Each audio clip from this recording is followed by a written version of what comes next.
السلام علیکم پاکستان میں ملک اسلام نوان نہایت اہم پیش رفت اور بہت بڑی خبروں کے ساتھ آپ نے دیکھا جو رات کو تماشا لگا، نہ صرف تماشا تھا وہ بلکہ ڈائلاگ کے نام پر ایک بہت بڑا دھبا بھی تھا۔ اس ملک پاکستان کے اندر اگر ہم بات کریں انصاف کی، قانون کی، عدل کی، تو یقیناً اب یہ باتیں مضحکہ خیز ہی معلوم ہوتی ہیں۔ آپ رات کے مناظر دیکھ چکے ہوں گے۔ عمران خان صاحب کی کل اسلام آباد میں پیشی تھی، عمران خان صاحب وہاں پر گئے، وہاں پہ جو معاملات ہوئے، لوگوں پر ایف آئی آرز ہوئیں، اور اسی جانب دوسری جو مرحلے میں جو ان کا ڈائلاگ چل رہا تھا پاکستان تحریک انصاف کا پی ڈی ایم کے ساتھ الیکشن کے اوپر کہ کروائیں یا نہیں کروائیں یا کس طرح کروائیں، اس کے لاحمل پر بات ہو رہی تھی، تو اسی جانب جب ایک طرف آپ بات کرتے ہیں پیس ڈائلاگ کی اور دوسری جانب آپ ان کے کارکنان کو گرفتار کر رہے ہیں، پکڑ دکڑ کر رہے ہیں، تو یہ کون سا گیسچر ہے؟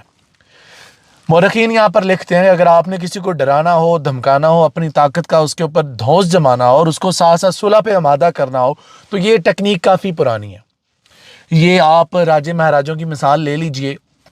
پاکستان بننے سے پہلے برصغیر کے اندر جو ہے انگریزوں کے آنے سے پہلے کی بات ہے، جب راجے مہاراجا کسی سے صلح کرتے تھے یا جب اپنا انہوں نے زور دکھا کر کسی کو نیچے بٹھانا ہوتا تھا تو اس طرح کی ٹیکٹکس اپنائی جاتی تھی، اور یقیناً وہی کیا جا رہا ہے۔ لیکن چلے ان کو کون سمجھائے کہ جناب والا عوام جا چکے ہیں، عوام میں شعور آ چکا ہے، اور دوسرے نمبر پہ سپریم کورٹ کی جو ڈیڈ لائنز تھیں ان کے اوپر عمل نہیں کیا جا چکا، جو فنڈز ہیں وہ نہیں جمع کروائے گئے۔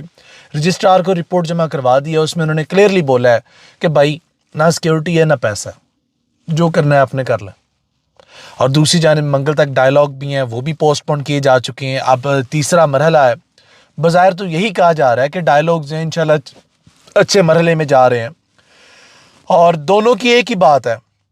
حکومت وقت کہتی ہے سپٹمبر میں الیکشنز کروا لیں، اور پی ٹی کہتی ہے نہیں سپٹمبر تک ہم ویٹ نہیں کر سکتے، اور عدالت عظمیٰ وہ بھی تحریری حکم نامہ نہیں دے رہی۔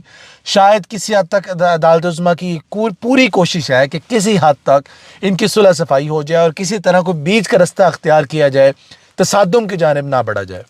وہی دوسری جانب عمران خان صاحب ہیں، انہوں نے بولا ہے، انہوں نے ایک بات کلیئرلی بولی ہے، انہوں نے کہا کہ سابق آرمی چیف قمر جاوید باجوہ اور انڈیا کے زیر انتظام کشمیر سے متعلق حامد میر کے بیان پر سوال کے جواب انہوں نے بولا کہ مجھ میں بہت زیادہ چیزیں ایسی ہیں جو مجھے معلوم ہے، مگر یہ نیشنل سیکیورٹی کا مسئلہ ہے، میں نہیں چاہتا کہ انٹرنیشنل خبریں بن جائیں۔ جناب والا جہاں ایک جانب انہوں نے ذمہ داری کا مظاہرہ کیا، وہیں دوسری جانب بہت بڑا تمانچہ جڑ دیا۔ اس کے ساتھ انہوں نے بولا کہ صحافیوں نے سوال کیا نا کہ 14 مئی کو الیکشن نہیں ہوتے تو کیا ہوگا؟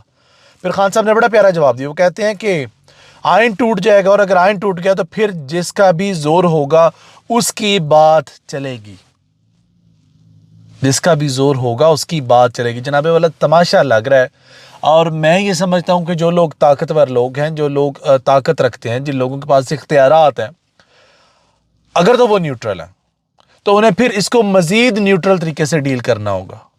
نہ صرف اس کو ڈیل کرنا ہوگا بلکہ اس گند کو ریپ اپ کرنا ہوگا، اور یہی بہت ضروری ہے، اور پریورٹی ہے۔ اس ملک پاکستان کی جو ساخت ہے وہ بری طرح سے متاثر ہو چکی ہے، لیکن دوسری جانب پی ٹی آئی کے لوگ بھی سلو ڈاؤن نہیں ہو رہے۔ اب مریم نواز کو ایک وہ تندور کا کوئی نشان مل گیا، اور تاتارڈ کو بینچ مل گیا، مطلب وغیرہ وغیرہ وغیرہ الیکشن لڑنے کے لیے نا، تو اس کے اوپر بھی کوئی واہیات قسم کے جملے کسے جا رہے ہیں، تو بلو دی بیلٹ جایا جا رہا ہے، جو میں نہیں سمجھتا ایک پڑھا لکھا معاشرہ، ایک سمجھدار معاشرہ بلو دی بیلٹ جا کر ایسی بات کرے گا، اور یہ نہایت غیر ذمہ دارانہ باتیں ہیں۔ آپ سب سے ریکویسٹ ہے، مریم کے اوپر سیاسی تنقید کریں آپ، اور جتنا دل ہے کریں آپ، اور ہم سب کرتے ہیں، لیکن اس کا قطعاً مطلب نہیں ہے کہ ہم ایک عورت ہونے کے ناطے، وہ ایک عورت ہے، وہ اس معاشرے کا حصہ ہے، لائک اٹ اور ناٹ، اور وہ اس قوم کی بیٹی بھی ہے، اور چونکہ وہ اس قوم کی بیٹی ہے اور ہم ایک زندہ قوم ہے، اور مسلمان جو ہمارا قبیلہ ہے، نسب ہے، حسب ہے، تو ہمیں یہ زیب نہیں دیتا کہ ہم واہیات قسم کی باتیں کریں کہ تندور میں بلا جائے گا وغیرہ، بہت ہی واہیات اور بلو دی بیلٹ قسم کی باتیں کی جا رہی ہیں۔ تو خدا را ایسے پروپیگنڈا سے بھی آپ اجتناب کریں۔ آپ پڑھے لکھے شعور والے لوگ ہیں، جاہل لوگ نہیں ہیں آپ میں اور ان لوگوں میں فرق ہونا چاہیے۔ باقی پرویز الہی صاحب کے ساتھ جو ہوا وہ بھی قابل مذمت ہے۔ اس کا طریقہ کار اگر بہتر بنایا جاتا تو شاید ہم اس پر بات نہ کرتے، لیکن جس قسم کی ریڈ کی ہے آپ نے، اور جس قسم کی آپ نے گرفتاریاں وہاں پر کی ہیں، تو یہ کوئی اچھی بات نہیں ہے، یہ کوئی مناسب بات نہیں ہے. باقی فواد چودھری صاحب نے بھی بولا ہے کہ پاکستان مسلم لیگ نون کا جو میڈیا سیل ہے وہ عجیب و غریب قسم کے منطق چلائی جا رہا ہے کہ اب اسمبلیاں بحال ہوں گی, وزیر اعظم درخواست دیں گی. What a bullshit. یار خدا کا نام لو. اور ہمارا جو اندھی تقلید والے سوشل میڈیا ایکٹیوسٹ ہیں نا, سوشل میڈیا یوزرز ہیں, وہ بھی خبر کی تصدیق کیے بغیر جنگل میں آگ کی طرح پھیلا دو جی. مذاق چل رہا ہے بھائی جان. آپ کو اللہ نے شعور دیا, آپ کسی کے اعلی کار مت بنے, آپ کسی کے خلاف ایسا منفی پروپیگنڈا مت کیجئے جو کل کو آپ کے گلے پڑے.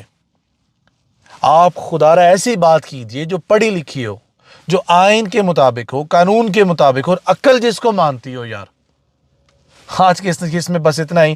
باقی جو پرویز الہی صاحب کے معاملات ہیں وہ یقیناً اس وقت کافی ٹینس ہیں. جو گرفتاریاں ہوئی ہیں, 15-20 کارکنان پکڑے گئے ہیں, کمپاؤنڈ توڑا گیا ہے, اور ایک جانب جہاں پر آپ باتیں کر رہے ہیں پیس ڈائلاگ کی, وہی دوسری جانب آپ باتیں کر رہے ہیں اس طرح کے معاملات کی, تو یہ دونوں چیزیں ایک میان میں نہیں سما سکتی. یہ ایسی دو تلواریں ہیں جو آپ پیس ڈائلاگ بھی کرنا چاہتے ہیں اور آپ پکڑ دھکڑ بھی کرنا چاہتے ہیں. تو for a while you need to reconsider your policy if you want to settle down your things. اور اگر نہیں تو پھر کیری آن. آپ نے آلریڈی اپنے گلے میں اتنے توق ڈال رہی ہیں تو ایک توق اور صحیح. اپنے اس کو اجازت دیجیے. فی امان اللہ. اللہ حافظ.